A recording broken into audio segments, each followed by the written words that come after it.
ठीक 49 वर्ष पहले हमें मौका मिला राष्ट्र सेवा का, एक समुद्र सेना शक्ति के रूप में।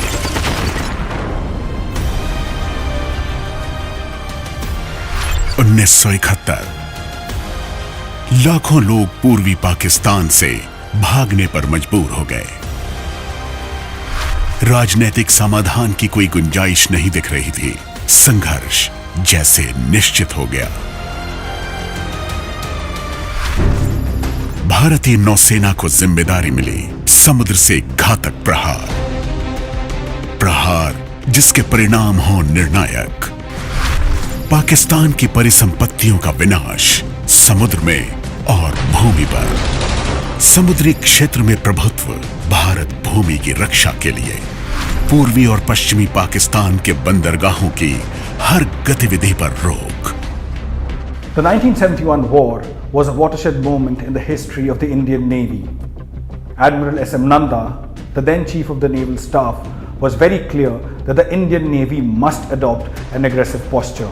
The Indian Navy's contributions were instrumental in India gaining decisive victory in the war and towards the creation of a new friendly neighbor. 4 दिसंबर 1971 की रात शुरुआत हुई मिसाइल बोट्स द्वारा कराची पर अचानक एक साहसिक प्रहार।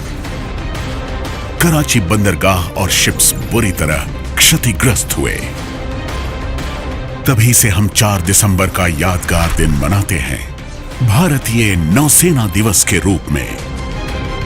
कराची बंदरगाह पर मिसाइल द्वारा दूसरा आक्रमण, दुश्मन को और नुकसान पहुंचाने में कामयाबी। भारतीय नौसेना का समुद्र पर प्रभुत्व। पूर्वी मोर्चे पर बंगाल की खाड़ी में aircraft carrier Vikrant eastern fleet के लिए फोर्स मल्टीप्लायर साबित हुआ। हवाई हमलों से ब्लॉकेड तक पूरे संघर्ष के दौरान विक्रांत का प्रभाव रहा शक्तिशाली, क्योंकि सी हॉक्स के प्रहार ने पूर्वी पाकिस्तान की सेनाओं को समुद्र के उपयोग से रोक दिया। दुश्मन ने पीएनएस गाजी भेजा ताकि विक्रांत को मिली सफलता नाकाम हो। आईएनएस राजपूत ने कार्यवाही की। पीएनएस गाजी विशाखापत्तनम के पास जल में दफन। समुद्र पर कार्यवाही करते हुए हमारी नौसेना ने चलना खुलना बंदरगाहों पर स्पेशल ऑपरेशंस को अंजाम दिया। आईएनएस पनवेल और 2 गन बोट पद्मा और पलाश पर सवार मुक्ति वाहिनी ने इन बंदरगाहों में घुसकर प्रतिरोध के बावजूद भारी तबाही मचाई। युद्ध समाप्ति की ओर एक संभावना स्पष्ट हो गई। दुश्मन बचकर भागेगा, बर्मा यानी आज के म्यांमार की ओर। दुश्मन भाग न सके। नौसेना ने एम्फीबियस यानी जलथलीय लैंडिंग की। ये भारत के इतिहास में पहली बार हुआ। जीत के जश्न के साथ साथ हम श्रद्धा सुमन अर्पित करते हैं आईएनएस खुकरी के वीर शहीदों को, जिन्होंने 9 दिसंबर की शाम अपने कर्तव्य का पालन करते हुए सर्वोच्च बलिदान दिया। हम आभारी हैं 1971 युद्ध के शहीदों और दिग्गज सैनिकों के। शुरुआत होती है जश्न की। हमारी जीत का स्वर्णिम विजय वर्ष और भारतीय नौसेना की निर्णायक भूमिका। देश ने शत्रु पर विजय पाई। स्थापित हुआ एक मित्र पड़ोसी देश।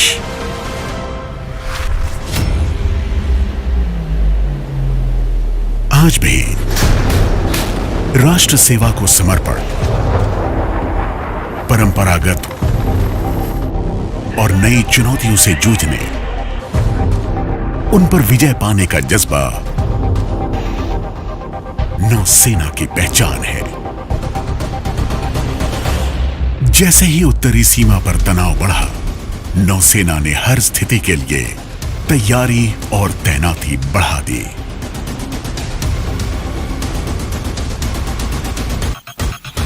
This is one of the sorties where we are operating near the LAC. The Pieta has been in the forefront of operations as far as building up our MD is concerned. We have our footprint all the way from Malacca, Sunda to Lombok in the east, all the way till Seychelles, Gulf of Aden and the Persian Gulf at the west. We are getting many tri-service operations coordinating with Indian Air Force and Indian Army.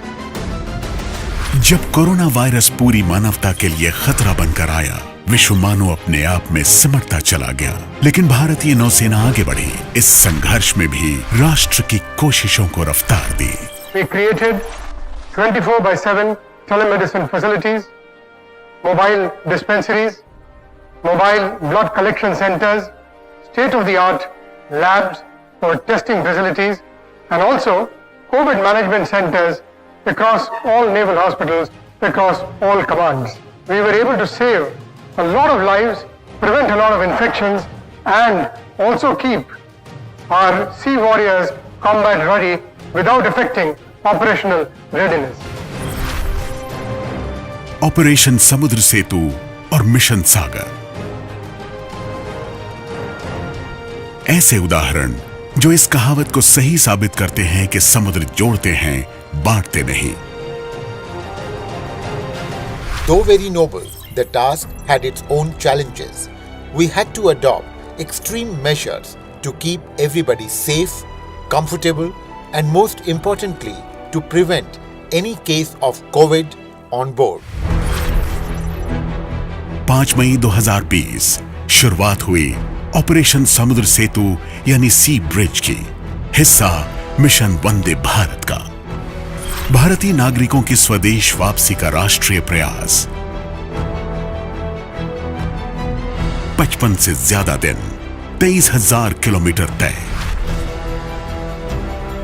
ये रहा भारतीय नौसेना का सबसे बड़ा स्वदेश वापसी कार्यक्रम। भारतीय नौसेना प्रतिबद्ध रही। हिंद महासागर में अपने साझेदारों के प्रति मूल मंत्र रहा, पड़ोसी सबसे पहले। सुदृढ़ हुआ प्रधानमंत्री का सागर विजन, यानी क्षेत्र में सभी की सुरक्षा और विकास। नौसेना के हवाई जहाजों ने कई उड़ानें भरी, मशीन, चिकित्साकर्मी और दवाइयां देश के कोने कोने तक पहुंचाई। There were many of the doctors and many of the nurses and many of the paramedical personnel who were themselves as a part of this war afflicted by COVID-19. They had to be hospitalized, they fought the illness, recovered, and come back to join the battle again. We are indeed proud of our healthcare workers. नौसेना ने अभूतपूर्व और असाधारण चुनौतियों का सामना किया। विशेष protocols लागू हुए ताकि नौसेना जहाज कोविड मुक्त रहें। सुनिश्चित किया गया सेवा करने वालों को सेवा की जरूरत न पड़े। Sick bay complex has 2 isolation wards, that is 1 and 2. Therefore, 8 patients can be isolated in these wards. The circulation, the speciality about these wards is that the circulation is enclosed. The air is directly sucked from the atmosphere and then it is exhaust is directly to the outside, so that the circulation inside does not get mixed with the ventilation which is for the remaining of the ship.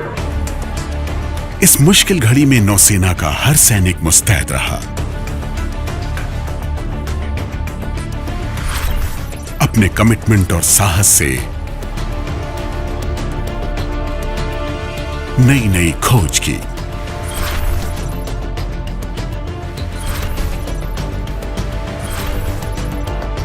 और एक विपत्ति को अवसर में बदल दिया।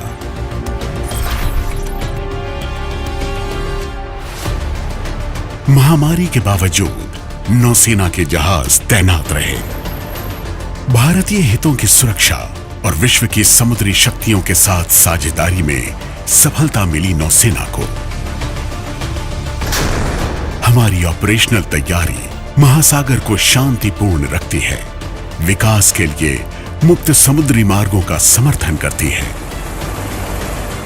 24वीं Malabar naval exercise Bengal की खाड़ी और अरब सागर में मित्र नौसेनाओं के बीच तालमेल और समन्वय का प्रदर्शन। इसके नींव में है साझे आदर्श, मुक्त संयुक्त इंडो पैसिफिक के लिए प्रतिबद्धता। और नियमों से जुड़ा international order. With two extremely powerful aircraft carrier groups operating in tandem, this edition of the exercise saw interaction of various kinds, ranging from complex air-to-air maneuvers between the jets that operated from the deck of Vikramaditya and those that operated from USS Nimitz. We fight and we train, in which we interact with the modern navies, with the air arm, and we revise our procedures, revisit our SOPs, and finally we can very proudly say that we are completely interoperable. We also been involved in advanced coordinated anti-submarine exercises, underway replenishment, anti-air firing, and lot of surface firing exercises. Since we have been exercising with these navies for some time, there is a good sense of comfort level and high degree of interoperability. As we spend more time at sea doing advanced level of exercises, a level operating together for a common goal will only get better in the years to come. Bharat और Japan की नौसेनाओं ने Malacca straits के नजदीक अभ्यास किया। भारतीय नौसेना ने अभ्यास किया मित्र नौसेनाओं के साथ Bangladesh, Indonesia, Myanmar, Oman, Russia, Singapore, Sri Lanka और थाईलैंड। श्रीलंका का उत्तरी तट 2,70,000 टन तेल से लदे मर्चेंट शिप न्यू डायमंड में आग लग गई। भारतीय नौसेना तुरंत पहुंची लपटों को बुझाने में मदद के लिए। एक पसंदीदा साझेदार के रूप में उभरी है भारतीय नौसेना।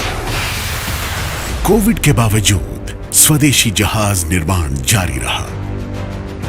मकसद भारत आत्मनिर्भर बने, अर्थव्यवस्था भी आगे बढ़े।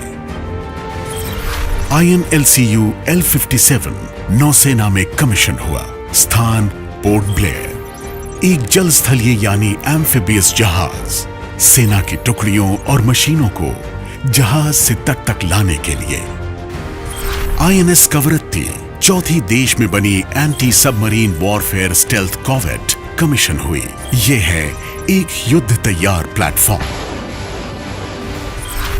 वागीर लॉन्च हुई। देश में बनने वाली 6 में से 5वीं कलवरी क्लास पनडुब्बी। देश में बना पहला विमान वाहक बेसिन ट्रायल्स से गुजरा। बहुत जल्द ये तैयार होगा समुद्र ट्रायल्स के लिए। Design and construction of aircraft carriers, because of their scale, complexities and legacy experience, is immensely challenging. The maiden attempt of Indian Navy to indigenously design and build an aircraft carrier therefore assumes special significance.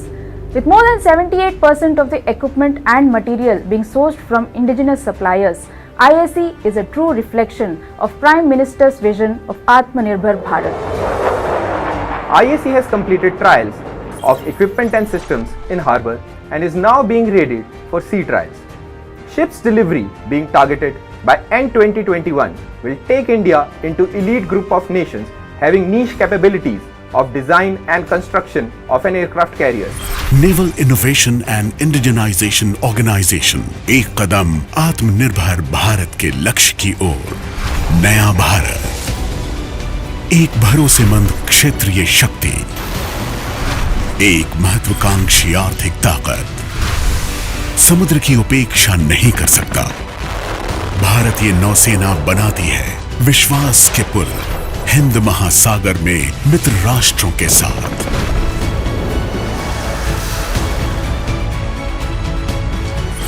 रखती है पैनी नजर राष्ट्रीय सुरक्षा से जुड़े हर पहलू पर। आगे बढ़ते हुए भारत को दोस्तों के लिए दोस्त, दुश्मनों के लिए कट्टर दुश्मन बनना होगा। हम नहीं भूल सकते, समुद्र से ही होती है हर शुरुआत।